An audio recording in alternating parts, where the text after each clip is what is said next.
Does this microphone work as well? Great. So rather than talk to you about the supposed value add of venture capital, whether that elusive concept exists, I thought I would spend a bit of time for the entrepreneurs to help you understand how we view the world and how you should engage with us. Because I find it seems particularly difficult for entrepreneurs to find their inner persona, I guess, when they come and talk to VCs, and it seems that it's almost perceived to be a dark art, which it isn't. So I'm going to just run through the stages from meeting a guy at a conference to getting into the deal flow, as we call it, to executing a deal, to how you build a relationship long-term once you've got a board. I'm going to try and do that relatively quickly. Everybody wants a piece of our time, right? So if you think you're adding people that are useful to your social graph, every time you meet someone interesting, there's about 50, let's say there's 25 VCs who do digital media in Europe. Everybody wants to add themselves to my social graph. And it's overwhelming. It's part of the reason why we don't respond that well to email. So the number one thing is we're human beings, we're trying to have fun, we're trying to build relationship, and the relationships are really what matters. And we fund people. So when you go to Conference X and you see a VC, don't drop your business card immediately. That's not going to lead to any action. Or don't pitch your business, or don't be shy. Come up and be a human being yourself. Let your personality shine. Talk about what you found interesting, the evolution of online advertising. Why the Credit Suisse analysis on YouTube spending 700 is off by a factor of 5. I can demonstrate that. Whatever it is that you find entertaining, and let's make this an exchange of information. The same way that I work with headhunters who I enjoy going for breakfast with and talking about the banter of the market, the first thing is building a relationship. Once I see that you're a credible person, you're intellectually enjoyable to be with, that's first step. Now, second step is how do you get a meeting? We do, the reality of these numbers. We see about 500 projects a year. We do 3 investments. So statistically, your chances of, and I'm talking about the European team, I think as a group we probably do about 12 or 15, but statistically the chances that you ever get to the finish line are not that high. But it doesn't matter. Once you build a relationship with me, and if I really like what you're doing, and I may not fund it for a reason X, Y, Z, but you can believe it. We will give intros, we'll send an interesting person your way, because fundamentally I do this job because I like entrepreneurs. I like to help them build businesses one step at a time. That's my mantra. So it is my job and my desire to meet people like you, to spend quality time with you, to be excited by great ideas.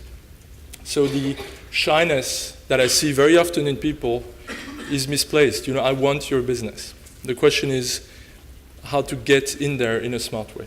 So let's say I've met you, I like you, you want to get into the office and pitch and present what you're doing.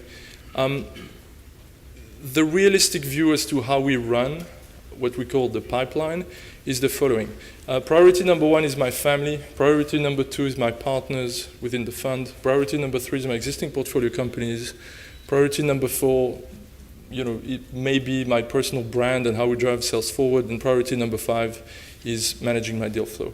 Now, in reality, I'm obsessive enough that I want to find the great next entrepreneur, that priority number 5, that's as a business priority, it's really at number 5, kind of tends to come back to number 1 and override family and everything else because, we just want to find that great opportunity, want to find that great entrepreneur. You come in, you pitch, you're part of probably about 30 projects we're looking at actively, and we reassess every week. We go through what's in the pipeline, and we say, this one's high priority, let's put all our energy there. This one's really interesting, but it doesn't seem to be on that short of fuse, and we have other things that are up the agenda. We're going to treat that one on at lower speed. And then we reassess that all the time. We think there's a deal we really like, we're engaged on it, and then suddenly there's an acquisition offer on a portfolio company, or there's a refinancing that comes up, and we clean up the agenda because our overall obligation is primarily to our portfolio companies. So you find that there's a very fast-moving landscape of the companies that we look at and where you hover up and down. And your mind share also evolves over time. So if you come into the first pitch, what is the objective of a first pitch? Can anybody tell me what they think the objective of a first pitch is? Very good. The objective of the first meeting is not to tell me everything about the business and overload me with information. Within about 40 minutes, let's say, you should be able to impart me with the core elements that will make me excited about your business. So you want to raise my pulse, you want to demonstrate to me that you're a credible team, and you want to get me interested, you want to get me hooked. And it is show business. You know, it's like you go in there and you don't pitch 35 slides and go through all the metrics. You set yourself up on the stage to turn the story into an exciting story. Because fundamentally, within 3 minutes of you entering the room, now this is something Ernie Richardson told me, and I completely buy this.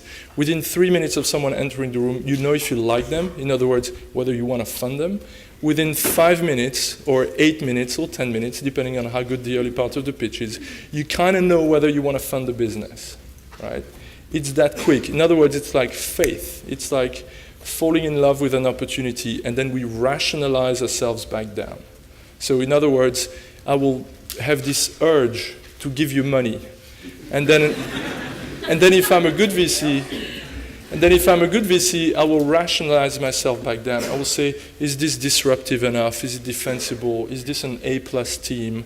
Is there an economic rent? In other words, a business model that is sustainable and attractive, and are we capturing enough value? Blah, blah, blah. And I will go through all this rationalization exercise.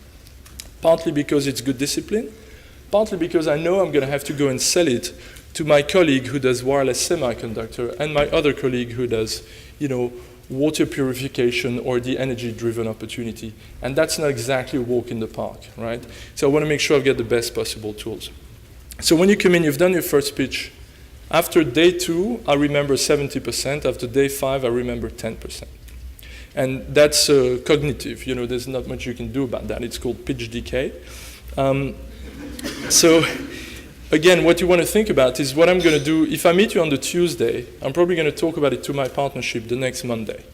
And we'll talk about it for 5, 8, 10 minutes, if it's a first meeting. And I'll try and impart on my partners why I'm excited.